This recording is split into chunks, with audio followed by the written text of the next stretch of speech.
In the spring of 1943, the most experienced fighter pilots in Germany had looked up over the English Channel and saw something that didn't make sense. American fighters. But not the kind they expected. The aircraft crossing into their airspace was enormous. Wider than a Focke-Wulf. Heavier than anything a single engine had any right to be moving. Powered by a radial engine so massive, it looked like someone had built the plane around the engine and figured out the rest later.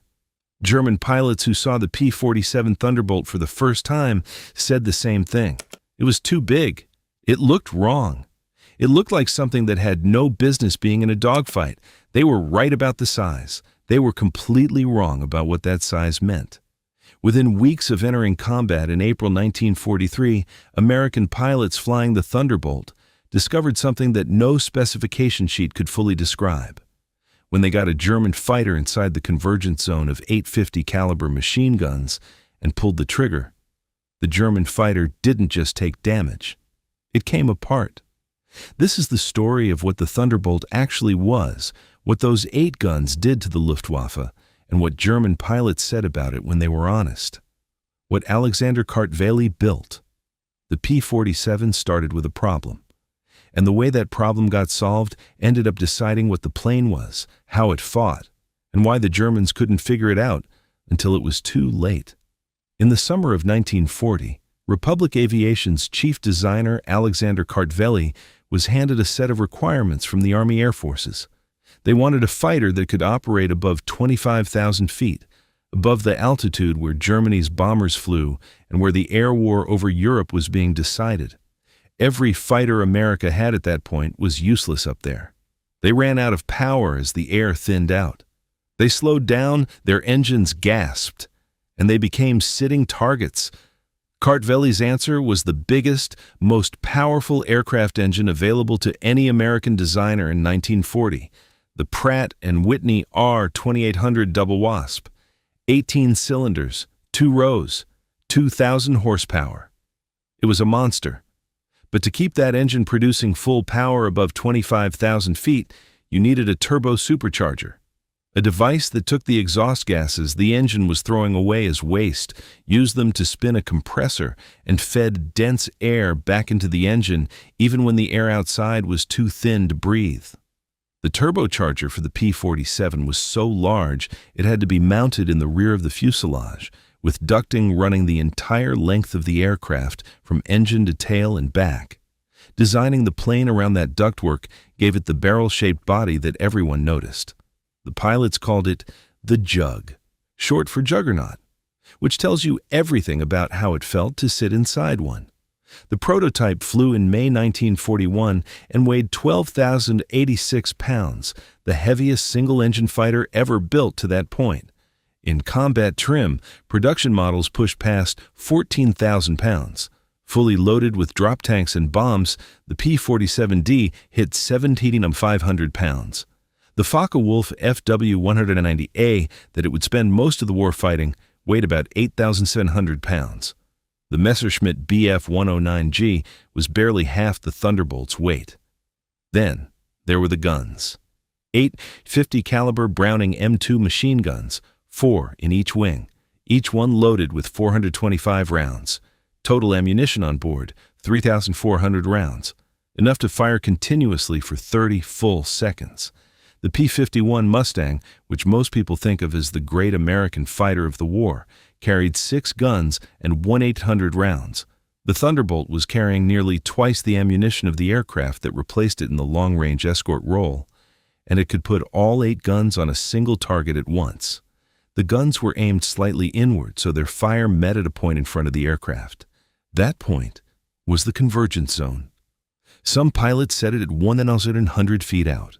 Some set it tighter, as close as 300 feet, because they liked to attack from directly behind at short range where missing was nearly impossible. Whatever the distance, the effect inside that zone was the same. 8 streams of 50 caliber fire arriving at the same target from 8 slightly different angles, simultaneously, all at once. No aircraft structure in the world in 1943 was specifically designed to absorb that combination. At altitude, Where the turbocharger kept the R-2800 running at full power, the Thunderbolt flew at 426 miles per hour. In a dive, it was faster still. The weight that made it feel slow at low altitude became a weapon on the way down. A P-47 pushing its nose over from 30,000 feet accelerated faster than any Focke-Wulf and faster than any Messerschmitt, and the pilots who understood their aircraft built every engagement they flew around that fact.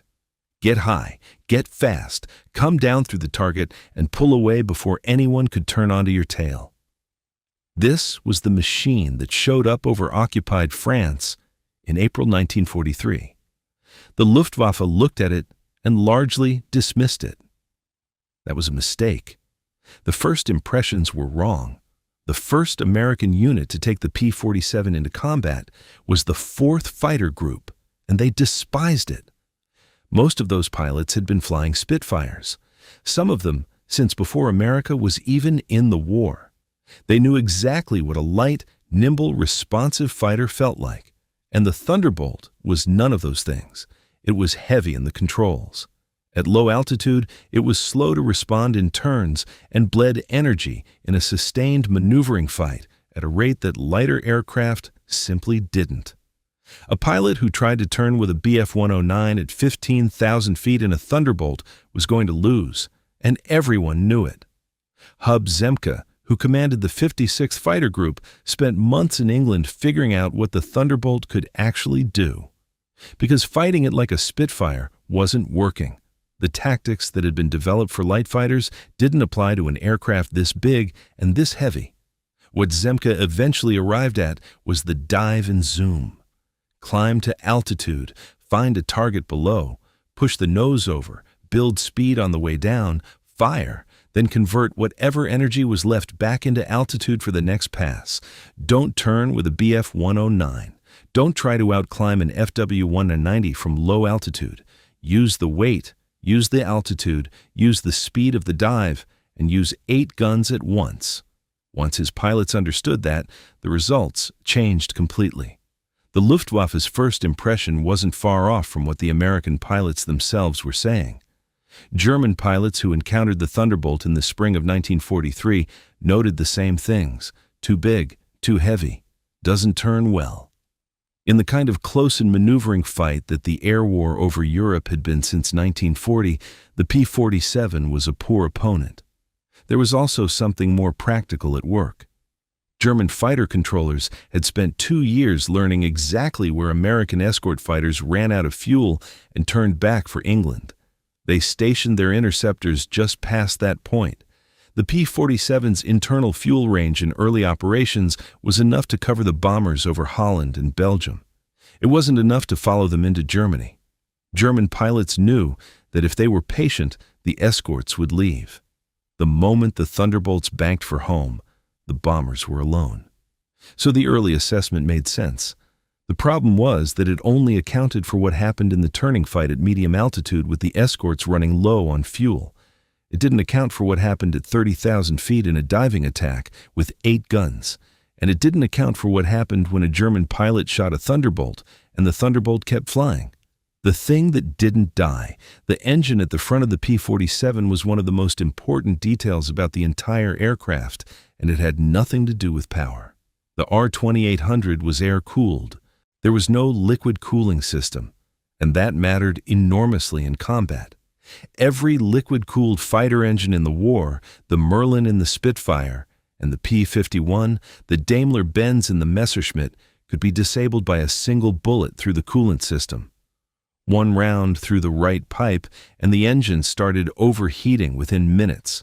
The coolant drained, the temperature climbed past limits, and the engine seized. Many pilots on both sides who survived being shot down survived specifically because liquid-cooled engines gave them a few minutes of warning, enough time to break off, glide toward a field, and get out. The R-2800 didn't have that vulnerability. It had air. Individual cylinders could be shot away, and the engine kept running on what remained. Fuel lines could be holed, oil systems damaged, entire chunks of the cowling blown off, and the engine often just kept going. The 18-cylinder twin-row design built in so much redundancy that knocking out a piece of it wasn't the same as killing it. The airframe was the same way. Hits that would have brought down lighter aircraft produced damage that needed to be repaired. They didn't produce catastrophic structural failures. The armor behind the pilot's seat, an inch of plate, stopped rounds that would have been fatal in any other aircraft. Heinz Bahr was a Luftwaffe ace who would end the war with 220 confirmed kills. He was not a man who complimented opponents lightly.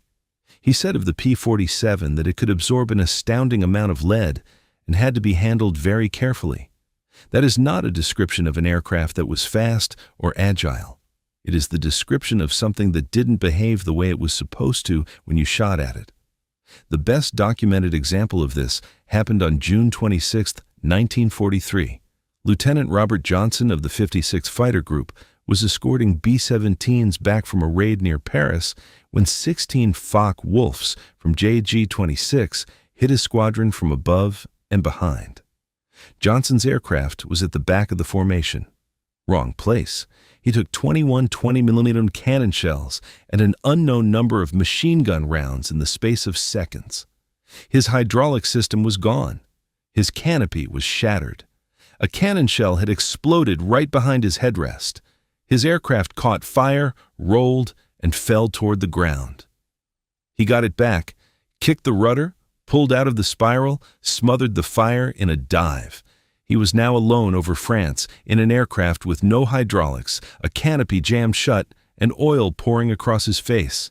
He turned for England and flew as straight as he could. A single FW-190 found him. The pilot flying that aircraft is believed by several historians to have been Egon Meyer, a man who had shot down 102 Allied aircraft by that point in the war, not a young pilot taking a lucky shot. One of the most experienced and capable fighter pilots the Luftwaffe had. Meyer went to work. He made pass after pass at the crippled Thunderbolt. Cannon fire, machine gun fire. Johnson could see him coming each time and could do absolutely nothing about it except crouch behind the armor plate behind his seat. And wait. The German kept shooting. He fired until there was nothing left to fire. The Thunderbolt kept flying. Eventually, Meyer pulled alongside and looked across the gap at what he had been shooting at. The shattered canopy, the holes in the fuselage, the visible damage across an aircraft that by any standard of what air combat was supposed to produce should have gone down several passes ago. He looked at it for a moment.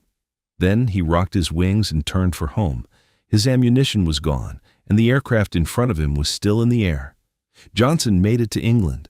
When he climbed out, he tried to count the bullet holes in his aircraft and stopped counting when he passed 200 without having walked all the way around it. That story spread. Through the 56th Fighter Group, through the American units flying against the Luftwaffe, and in a different form through the German pilots who had been at the channel that day. It said something specific to both sides. This aircraft did not behave the way experience said it should. Egon Meyer was one of the best pilots in the world. He shot everything he had into a dying Thunderbolt and flew home without a kill. That was information. What the guns did, everything about the Thunderbolt's survivability was real. But the aircraft was built to kill things, not survive them. And when the 8 guns found a German fighter, the German fighter did not have Robert Johnson's experience. A .50 caliber round weighed more than twice as much as a standard rifle bullet and traveled at roughly 2,900 feet per second. Each of the 8 Brownings fired around 750 rounds per minute. All 8 together put about 100 rounds per second into the convergence zone. A 2-second burst was 200 rounds arriving in a space roughly the size of a dining table from 8 slightly different angles at once. German aircraft were well built. The FW-190 and the Bf-109 had been refined through years of combat experience, and both could absorb hits in non-critical areas and keep flying. A single 20mm cannon round in the wrong place still might not bring one down. Luftwaffe pilots had learned over years of air combat which hits to worry about and which to live with. The P-47's guns made that calculation harder. It wasn't one round hitting one place. It was 8 streams of fire covering the target from slightly different angles simultaneously. Even without hitting something critical, the total damage across the airframe accumulated fast enough that continued flight became difficult. And when the fire did hit something critical, a spar, a fuel tank, an engine mount, the outcome was not recovery and disengagement, it was the end of the aircraft. Gabi Gabreski, who finished the war as the highest-scoring American ace in Europe with 28 kills, all of them in P-47s, described it plainly.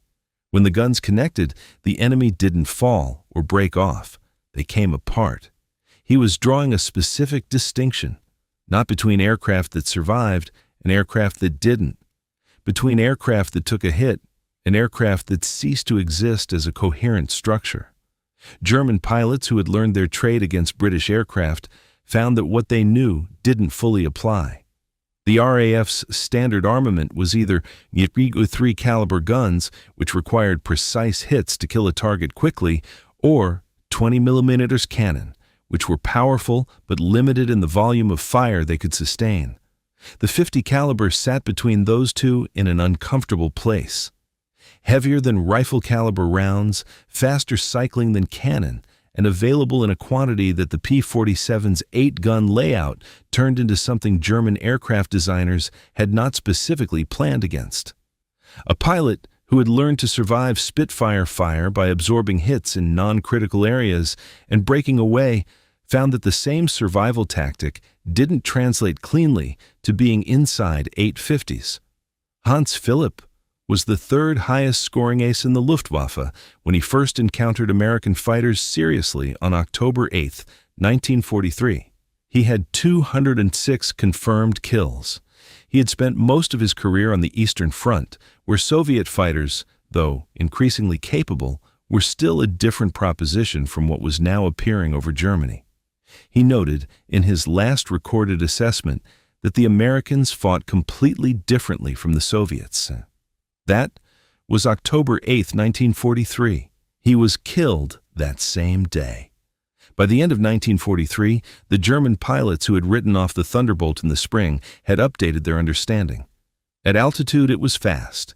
In a dive, it was faster than anything they had.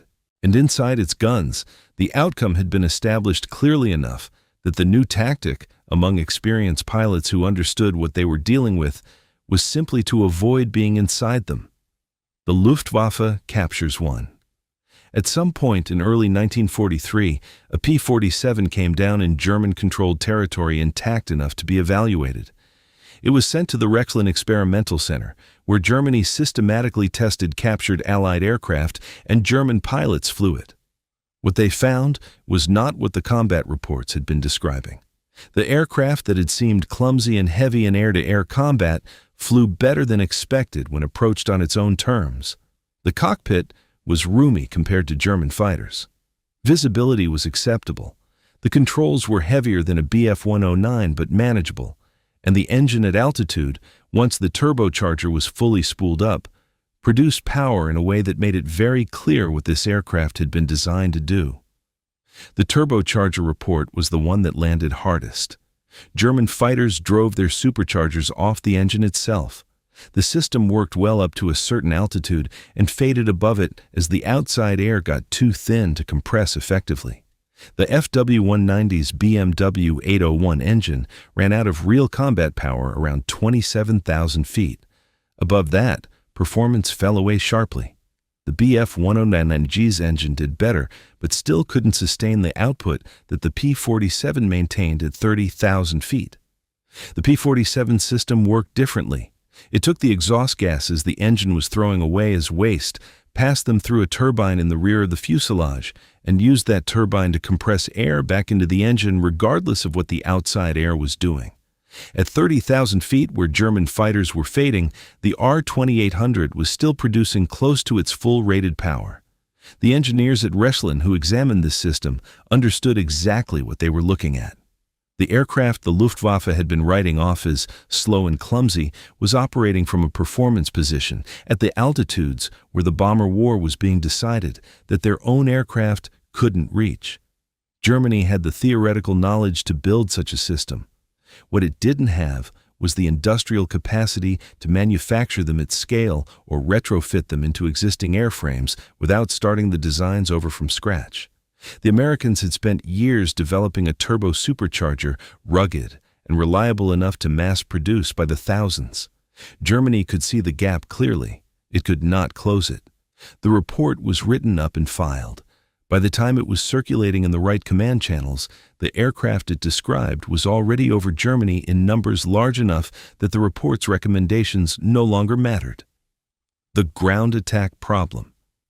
In January 1944, General Jimmy Doolittle took command of the 8th Air Force and changed the orders. Before Doolittle, fighter pilots were told to stay close to the bombers. Their job was protection, which meant staying near the formation and driving off attackers. Going after a German fighter that broke away from the engagement was a violation of standing orders.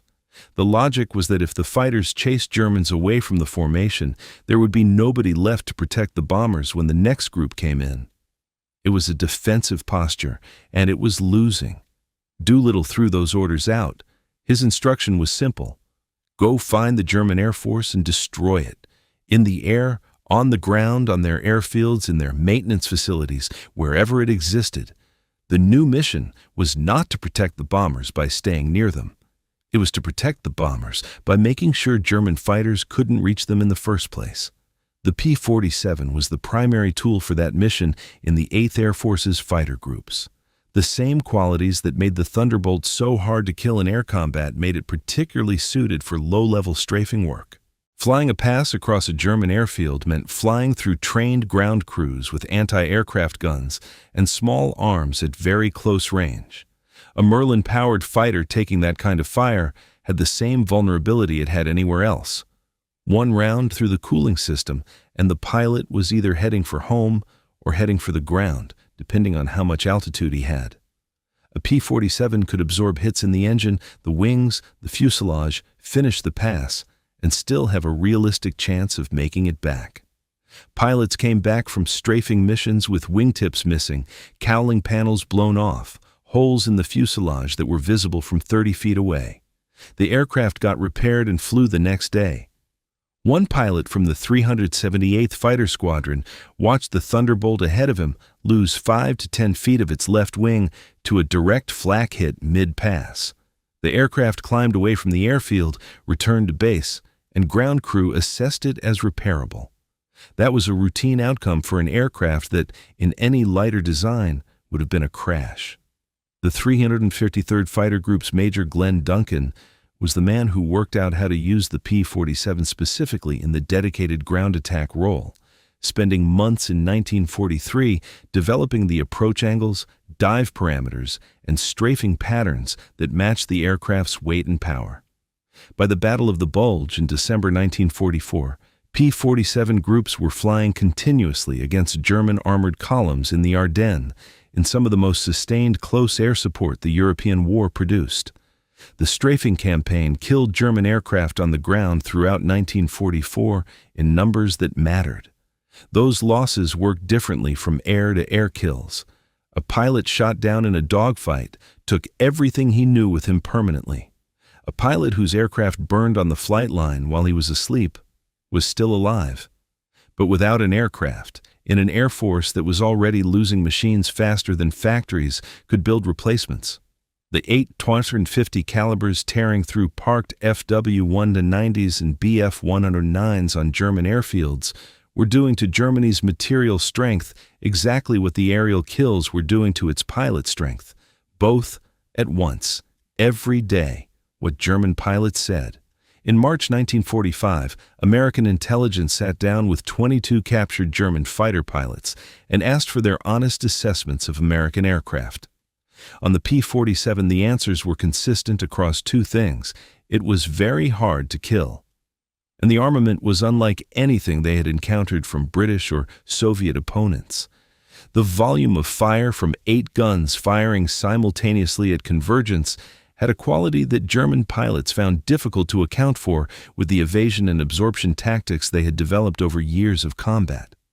Against British aircraft, they had learned to take hits in areas that wouldn't kill them and break off. Against the P-47, the density of fire arriving from slightly different angles reduced how much that tactic could help them. You had to avoid being in the convergence zone at all, because being inside it when the trigger was pulled was already too late. Heinz Barr's assessment was the one that summarized it most precisely. 220 confirmed kills. A man who had made his career understanding what worked and what didn't in aerial combat. His words on the P-47 were direct. It could absorb an astounding amount of lead and had to be handled very carefully. Not fast. Not agile. Those were not the qualities he chose to mention. He described its ability to survive being shot at and its ability to kill what it got behind. That was what the experienced German pilots remembered about the Thunderbolt. The thing that didn't die, that was slow to turn and devastating to be in front of. The 56th Fighter Group flew P-47s for the entire European war. When they were offered P-51 Mustangs, they declined. They knew their aircraft. Gabreski finished with 28 kills. Johnson finished with 27. The group claimed 677.5 aerial victories at the cost of 128 of their own aircraft. Better than 5-1. In an aircraft that German pilots had initially dismissed as too big and too slow. The P-47 flew more than 746,000 sorties before the war ended. Its kill ratio across all engagements was 4.6-1. America built 15,683 of them. Germany built roughly 36,000 fighters total across every type for the entire war. The standard way to tell the Thunderbolt story is to frame it as a surprise, the big, ugly aircraft that turned out to be lethal. But that framing misses what's actually interesting. The P-47 wasn't an accident. Kartveli designed it for a specific war, and that war turned out to be the one that was actually fought. High altitude, long escort missions, diving attacks from above, ground strafing on the way home. Every one of those requirements matched what the Thunderbolt could do better than anything else available. German pilots who dismissed it early were right about the turning fight at medium altitude. The P-47 was a poor choice for that, and everyone who flew it acknowledged it. What the German assessment didn't fully account for was that the air war over Germany in 1943 and 1944 was not primarily a turning fight at medium altitude. It was fought between 25,000 and 30,000 feet in diving-slashing attacks where energy mattered more than agility. It was fought in escort missions where range and durability mattered most. It was fought in ground attack missions where surviving the return flight was the whole game. The Thunderbolt was built for all of those. The FW-190 and the Bf-109, excellent as they were built for something else. Germany produced technically excellent fighters throughout the war. The FW-190 was arguably the best close combat aircraft in the world when it appeared. The Bf-109 was a serious machine in the right hands. German aviation engineering was genuinely world-class. What it produced consistently were elegant, refined aircraft optimized for the kind of air war that had been fought between 1939 and 1942, when engagements happened at medium altitudes between aircraft that were broadly comparable in capability. The P-47 was not an elegant aircraft. It was a blunt instrument built by an industrial nation that had decided the air war over Germany was going to be won by aircraft that could absorb damage, carry enormous firepower, and operate at altitudes where German superchargers couldn't follow. That conclusion turned out to be correct, and the aircraft built on that conclusion outlasted the aircraft built on elegance. The specific episode that captures all of this is the one over the Channel in June 1943. Egon Mayer, one of the best pilots Germany produced, with 102 kills, found a shattered P-47 limping home alone and emptied everything he had into it. He made multiple passes. He fired cannon and machine guns. He put rounds into an aircraft that by every standard of air combat should have gone down on the first pass. The aircraft kept flying. Mayer pulled alongside, looked at what was still somehow in the air in front of him, rocked his wings, and went home. He was killed 9 months later. By that point, the Thunderbolt he couldn't bring down had been joined by thousands of identical machines flying escort to Berlin and strafing every airfield in Western Germany. The Luftwaffe never quite found an answer to what those aircraft were doing, because the answer would have required rebuilding German industry around a different set of priorities, and by 1944 there wasn't time. The P-47 was built for a specific war. It found that war waiting for it, and the 850 caliber guns it carried did the rest. If you want more stories like this one, subscribe. There's a lot more coming.